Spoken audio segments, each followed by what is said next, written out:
Greetings, traveler.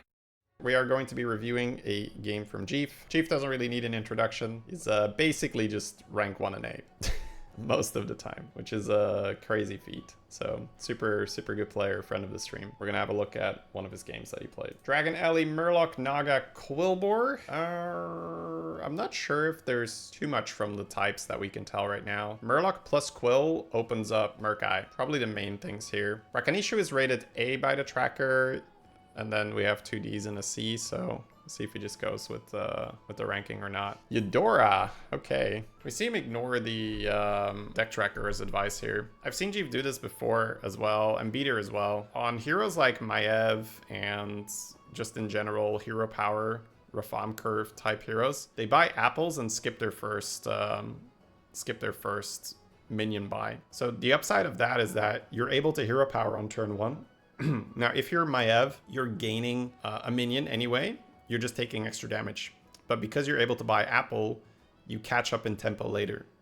So Jeef right now is making the call that he's going to gain enough tempo from that apples and the fact that his hero power hits earlier that it's not bad. The lasso is, I can see him like probably be a little bit annoyed that he didn't have lasso last turn, because lasso plus hero power would have been even better, because then you would have a minion and a hero power. All right, that is probably the best start for Maiev, for Rafam, for all those heroes. It's lasso or trainee, and then you just hero power, and then you get basically you get your cake and eat it too.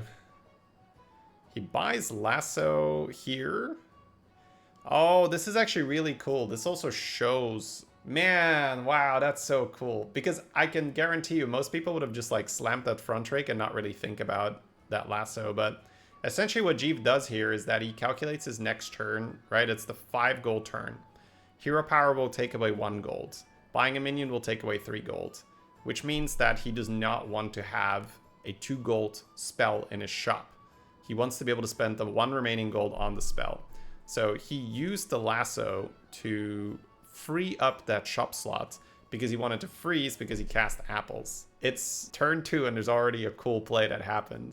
Now, obviously, in hindsight, it's like, wow, that's not so revolutionary, but I can guarantee you, right? Like most people, and probably myself included, would argue, oh, I just want to get this front rake on the board right now versus AFK because I'm not going to lose anyway, and then I get my dragon 1 turn earlier, and you know, this is pretty cool already. Yeah, Eudora does generally lose the first few rounds. Oh, good hit. Let's go. Nice tie. So normally when you follow the reform curve, you'll get up to a 4-drop from your hero power, and you'll discover up to a 5-drop.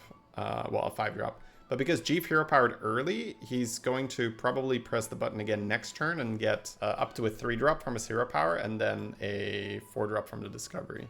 Unless he chooses to not level. Oh yeah, and obviously we have permission, right, to review these games. Like I ask the players beforehand. So level hero power. Whoa! Gets the roaring rallier. That is disgusting. And a okay, wait, it's another dragon game? We just finished an Alexstrasza game before this, so what the fuck? Okay. Alright, well, that is disgusting. Turn 5. You can't just give this to Jeef. You can't just give this to Jeef, man. Like, arguably the best player on an A right now, or I mean, he's up there, right? Like Beater is up there, Jeef is up there. Those two are absolute killers. You give him this kind of a start. It'll be interesting to see how he uses this high roll to his advantage. Did say he's rank 1. Yeah. So he has Mallet with a Poet. He has Smuggler Portrait's kind of trash. Felblut is probably the best one, like without any context, but with the context, I don't think you want Felblut Portrait here. And then Book is not unpickable, but generally not my favorite. He has the... Yeah, with the Poet it makes sense. And he's gonna sell coin to tier. Yeah. Now he just needs to figure out where he's going to make his perma shields, right? I guess he's going to keep that Guardian for a while, so he just keeps that on the left. Yeah, so essentially what this is, and this is also the cool thing to see how Jeef is going to maneuver this. I think for most players, this will be a dragon game no matter what, because you opened up a golden roaring rallier, you have a poet, you're making shields. However, for very high level players, it doesn't mean that he's not going to play dragons, but for the most part, what he has right now is just a really good start, right? And with that really good start, we're going to see what he's going to do with that, because he essentially has this he essentially has a license to level, we can call it like that, right? He's high rolled enough that he's strong enough that he won't lose to almost anyone. So it's not so much that he has this insane dragon start, it's that he has insane tempo. And we're going to see how he leverages that tempo to win the game. Wait, where did he get a Yulon from? Oh, his his front rank gave him a Yulon after leveling. Okay, I didn't even see that. All right, he could go to 6 if he wants to, because he's that strong. He might not need to. He even thought about it for a second. He's like, I could level here. But he's like, well, I probably just want 5s anyway. Okay. So, I mean, if he's going to continue into dragons, then it's Poet, it's Amber Guardian, it's more Yulon, and just Golden your whole board. We see that there are not that counters counters available. There is that Bramble Witch, which we talked about, right? Which can be a little weird if he gets Keychain now. But there are no pirates for the machine gun pirate build. He's trying to get that triple on the Guardian here with the Scout. So no pirates, no beasts, no undead. So it's actually a pretty good lobby to commit into dragons.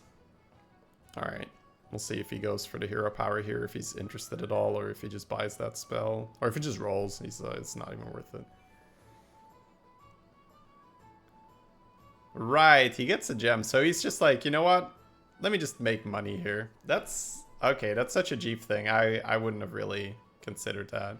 He's like, I'll just take 4 extra gold for my trinket turn. Thank you very much. Is it 4? I guess it's 3 extra. Oh, they're doing the Taragosa thing, yeah. Double the stats of your 2 lowest. And because he only has 2 units, it's 2 Taragosas. So the Tarags just keep doubling. Now, JEEF has such a good start that he's going to kill him here, right? Yeah. Oh, that is heartbreaking. That is heartbreaking for the AFK. Actually, just dead. Before the greater trinket turn. There is the keychain. Okay, so this is going to be... I mean, this could be a great dragon game, but there is Bramble Witch, right? That is the difficulty. I'm gonna just shut up here and see what he takes. So it has taken a while. Okay, wait. So he goes for the fishing rod here, pays the 6 gold, gets Morgl. Morgl with the mallet is Divine Shield Poison. Okay, well that's super good. So essentially what went through JEEF's head here, as far as I can speculate, is he sort of just ran the numbers in his head of what is the likelihood that I win this game if I commit to dragons here, and he didn't like it enough. So he just treats this position, like we talked about earlier, as tempo. This is just me being strong and having a lot of health. It's not, oh, I have the nuts for dragons, I must play dragons. It's like, I have tempo, and I'm going to use that tempo to pick greedy stuff and then win the game with the greedy stuff. All right, so he picks up the Gargoyle because he needs to hold something in his hand to buff with Morgl. And that makes a lot of sense because Gargoyle is a reasonable buff target. I don't think he's going to keep that Gargoyle for the whole game or anything. I mean, he could. But he's mainly just looking for something to hold this turn to transfer the buff to. Yeah, pretty disgusting. 29 damage Reborn. With Permashield, I guess, right? Because he can go Mallet's Poet again now. Varian. Alright, time for the Quillbore money to leave. Probably Murkai? I don't know. Yeah, okay, well, Nala, sure. Well, double Nala? Okay, what we're gonna do with double Nala. It's interesting that he still rates the Nala there, but I guess he has the Morgl for a different type. Maybe I underrate Nala a little bit.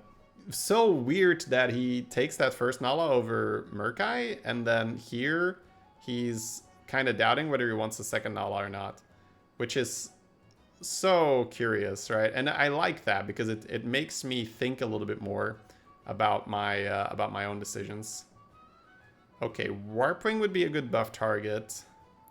I guess the reason he took Nala is because he's just not interested in a Murk-Eye at all.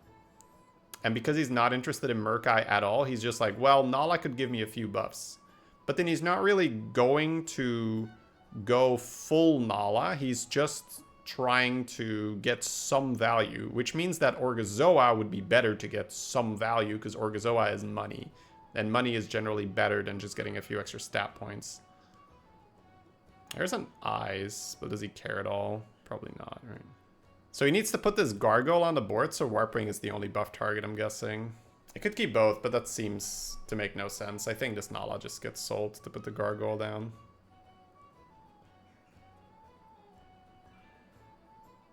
And then Poet for the perma shields.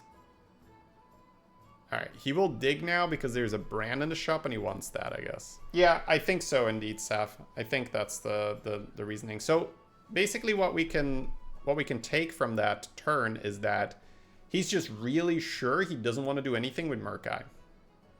Whereas my brain has so many good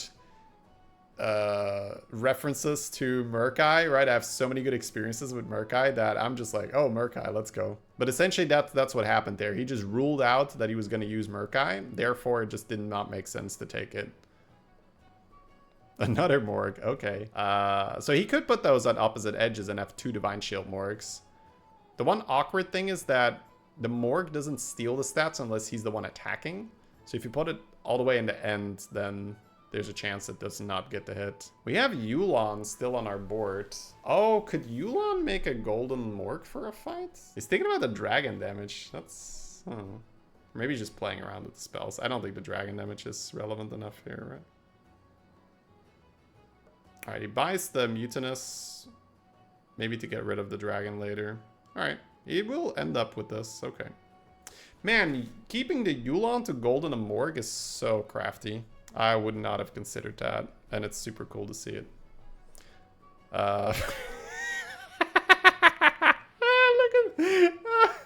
Look at the opponent. Dude, this is actually his worst nightmare. The Marin is like, I'm huge, I'm so large, nothing can beat me. He's stealing my stats? No. Oh man, this is why it's so important to not be below damage cap early. Oh my god, 5,000 health on the Warpwing. Alright. Because he took 14 here, right? Imagine if he's on 10 health, he's just dead. There's armor. I think you still want that here, right? Because he wins the long game. Yeah, armor should be huge for him. So he has Granite Guardian, which is another scam unit. So we've just seen how big of a high roll the Marin has. So the Marin is like does not give a shit about our dragons, right? Our dragons are dead. They don't do anything. So hitting Granite Guardian is good. That means we have an extra unit. So I guess now it's look for Bramble Witch, look for Belcher, look for Leroy, and just play a huge Warpwing with Scam on the side. It's 5,000 health on the Warping. Man, that's big. My question is, does that Marin scale so much that it's actually not enough next time they face?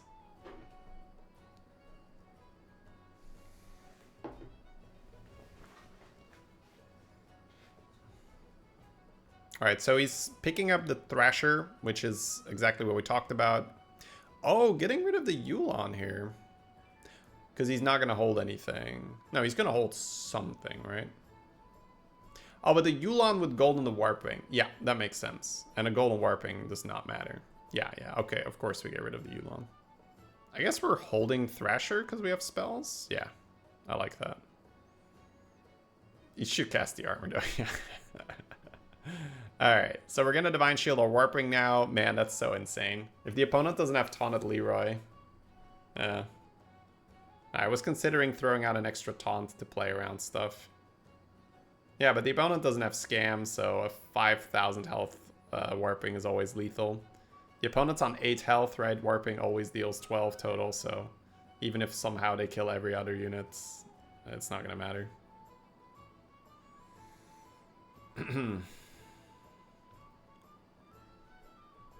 Man, that's so silly.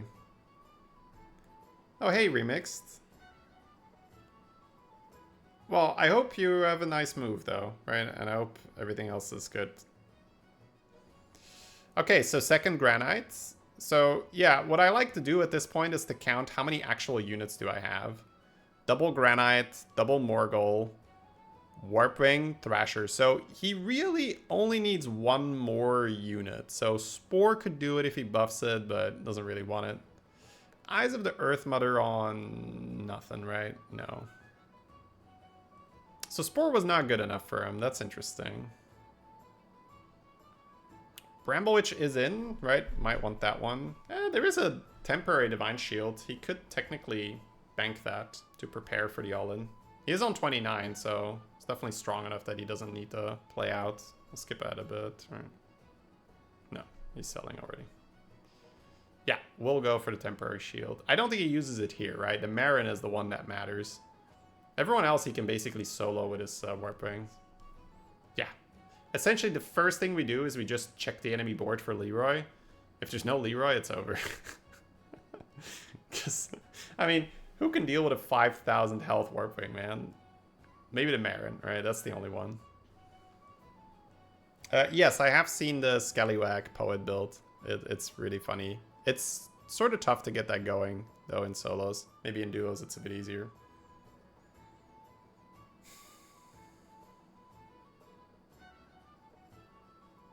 I wonder if he's going to hold another card now for the all-in. I guess so, just because he's on 29, and his board is like 6 out of 7 scams. So if he loses for whatever reason, then he's still going to have enough.